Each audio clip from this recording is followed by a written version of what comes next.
চিকেনের একটা রেসিপি বানাবো আদা রসুন ছাড়া, যার নাম বাহারি চিকেন। তার জন্য চিকেনটাকে ভালো করে মশলা দিয়ে ম্যারিনেট করে নিয়েছি, যাতে রয়েছে লঙ্কা গুঁড়ো, জিরে গুঁড়ো, গরম মশলা গুঁড়ো আর একটু সর্ষের তেল দিয়ে ভালো করে, হলুদ গুঁড়ো দিয়ে ভালো করে এটাকে ম্যারিনেট করে নিয়েছি। এখানে রয়েছে 2টো পেঁয়াজ আর 2টো টমেটো, শুকনো লঙ্কা 4টে বাটা। কড়াইটা গরম করে আমি একটু সাদা তেল দিলাম, কারণ এই রান্নাটা আমি সাদা তেলে করব। ঠিক এতটা সাদা তেল দিলাম। তেলটা গরম হওয়ার জন্য অপেক্ষা করছি। তেলটা গরম হলে আমি আলুগুলো ছেড়ে দেব।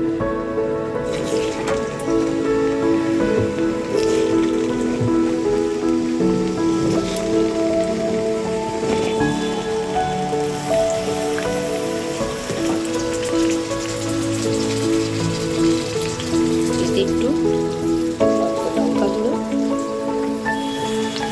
অল্প হলুদ গুঁড়ো দিলাম, দিয়ে এটা আমি একটু ভেজে নেব।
চিকেনগুলোকে এবার আমি একটু ভালো করে ভেজে নেব।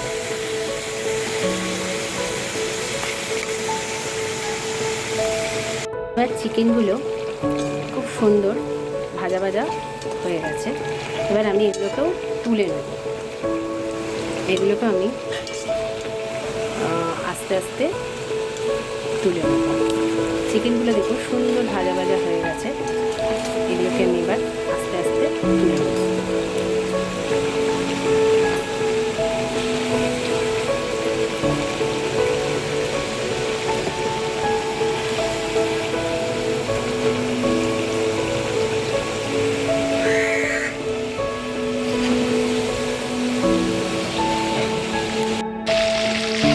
তেলটা রয়েছে চিকেনের ভাজা, সেই তেলটাতে আমি কটা তেজপাতা আর 2টো শুকনো লঙ্কা দিয়ে দিলাম।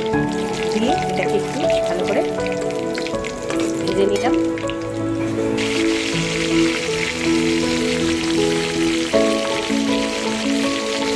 পেঁয়াজ কেটে দিলাম।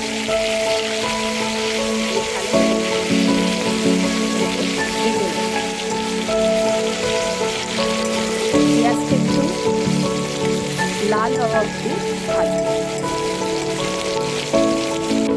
পেঁয়াজটা দেখুন এরকম হালকা লাল লাল ভাজা হয়ে গেছে। এর থেকে বেশি আমি কড়া ভাজবো না। এরপর আমার যে মশলাটা করা ছিল, 2টো পেঁয়াজ, 2টো টমেটো আর 3-4টে শুকনো লঙ্কা, সেই পেস্টটা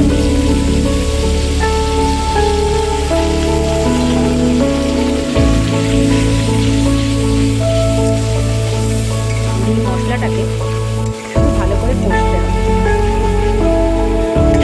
আর যতক্ষণ একটা তেল ছাড়ছে, সুন্দর একটা তেল ছাড়বে, তার অবধি এটা শুধু মশলাটা কষতে হবে।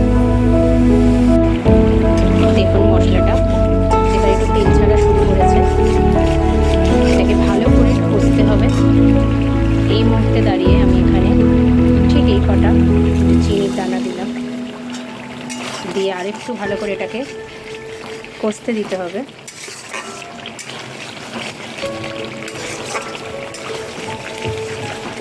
দিয়ে এইবার আমি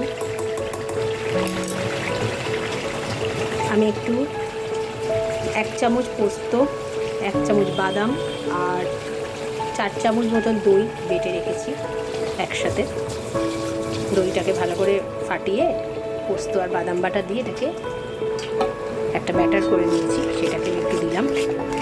দিয়ে ভালো করে এটার সাথে মশলাটাকে কষবো।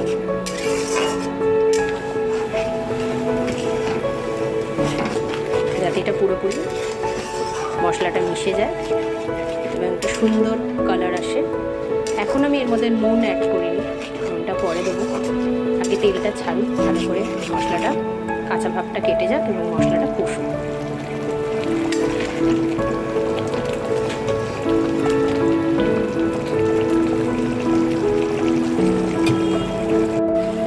দেখুন মশলাটা এবার একটু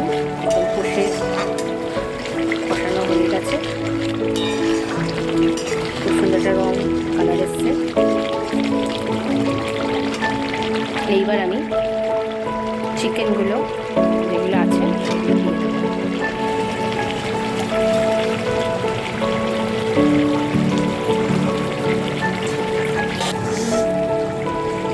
এবার আলুগুলো আর চিকেনগুলো একসাথে দিয়ে ভালো করে এই মশলাটার সাথে মিশিয়ে এইবার আমি নুনটা অ্যাড করলাম। আপনারা আপনাদের স্বাদ অনুযায়ী নুনটা দেবেন। দিয়ে ভালো করে এটাকে কষাতে দিতে হবে আর একটু, মাংসের সাথে আলুর সাথে, যাতে মশলাটা ভালো করে মিশে যায় এবং মিক্সড হয়ে যায় ভালো করে সুন্দর করে।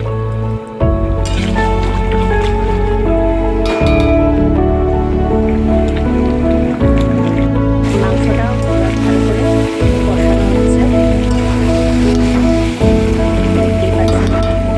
এইবার এখানে আমি একটু জিরা কাঁচা লঙ্কা অ্যাড করলাম আর একটু 1 চা চামচ মতন গরম মশলা গুঁড়ো অ্যাড করলাম। দিয়ে ভালো করে আবার এটাকে নাড়াচাড়া করতে হবে। এটা এই কষতে কষতেই মাংসটা সেদ্ধ হয়ে যাবে পুরোপুরি। কিছুটা ভাজা হয়েছিল বলে সেখানে 50% হয়ে গেছিলো সেদ্ধ। এবার কষতে কষতে যতটা সেদ্ধ হয়। চিকেন হতে এমনিও বেশিক্ষণ টাইম নেয় না, কিন্তু তাহলেও ভালো করে হওয়াটা তো একটা প্রয়োজন, সিদ্ধ হওয়া। সুন্দর করে এটা কষানো হলো, খুব সুন্দর একটা কালার ছেড়েছে, দেখুন তেল ছাড়ছে মাংসটা দিয়ে। এটা অলমোস্ট ডান।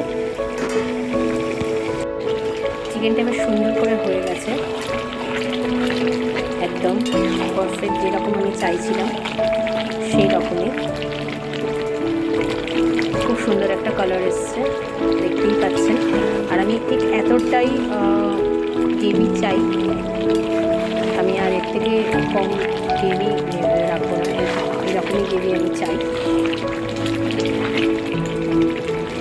এবার এটাকে নামিয়ে আপনাদের প্লেটিং করে দেখাচ্ছি। আমার বাহারি চিকেন রেডি। কেমন লাগলো একটু জানাবেন, ভালো লাগলে লাইক, কমেন্ট, শেয়ার করবেন। বাড়িতে ট্রাই করে দেখবেন, একটু অন্য রকম, একটু ঘরোয়া স্টাইল, একটু অন্য রকম। খেয়ে দেখবেন এই চিকেনটা। আপনি এটা রাইস, পোলাও, ফ্রাইড রাইস সব রকম দিয়েই আপনার ভালো লাগবে, একটু অন্য রকম।